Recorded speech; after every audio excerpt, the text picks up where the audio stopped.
और अदानी ग्रुप पर करते हैं फोकस। यहाँ पर आज भी गिरावट थमती नजर नहीं आ रही है। हिंडनबर्ग के आरोपों के बाद से लगातार विवादों में घिरे अदानी ग्रुप के लिए मुश्किलें बढ़ रही है और खुद अदानी ग्रुप अपने कई बड़े फैसलों पर अब यू टर्न ले रहा है। आइए जानते हैं अरमान से कौन कौन से वो फैसले हैं जो अदानी ग्रुप ने इस पूरा मामला बाहर आने के बाद बदले हैं या होल्ड पर डाले हैं या यू टर्न लिया है। अरमान बताइए।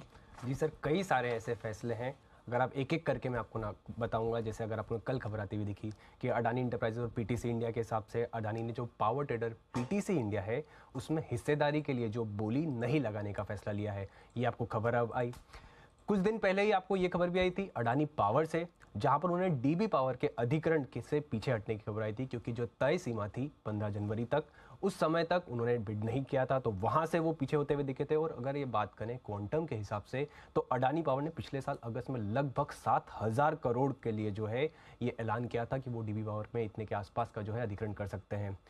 उससे कुछ पहले अगर आप बात करें तो वहां पर अगर आप देखेंगे टोटल एनर्जी, जिन्होंने जो हिंडनबर्ग की रिपोर्ट के बाद से अगर आप देखेंगे, कुल उन्होंने अडानी ग्रुप के साथ लगभग 4.4 यूरो 50 बिलियन का जो है वो उन्होंने एक करार का ऐलान किया था कि वो अडानी ग्रुप के साथ ग्रीन हाइड्रोजन में करार करने वाले हैं। और ये जब हिंडनबर्ग की रिपोर्ट आई उसके बाद से उन्होंने उसे भी होल्ड पे डाल दिया।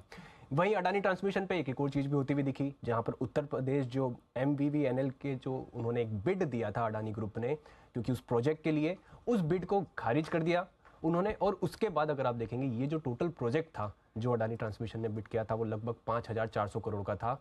उसी के साथ साथ एक और चीज़ ये भी हुई कि जो अडानी इंटरप्राइजेस के लिए आप फंड जुटाने की बात थी, जो उन्होंने 1,000 करोड़ के जरिए जो फंड जुटाने का ऐलान किया था, वो भी जो उन्होंने बैक लेते हुए दिखे। तो ऐसे लगातार हिंडनबर्ग की जब से रिपोर्ट आई है, आप फंड देख लीजिए, ऑर्डर देख लीजिए, टोटल एनर्जी का देख लीजिए, पीटीसी इंडिया देख लीजिए या फिर डीबी पावर देख लीजिए, लगातार उनसे वो सेटबैक और यू टर्न लेते हुए दिखे।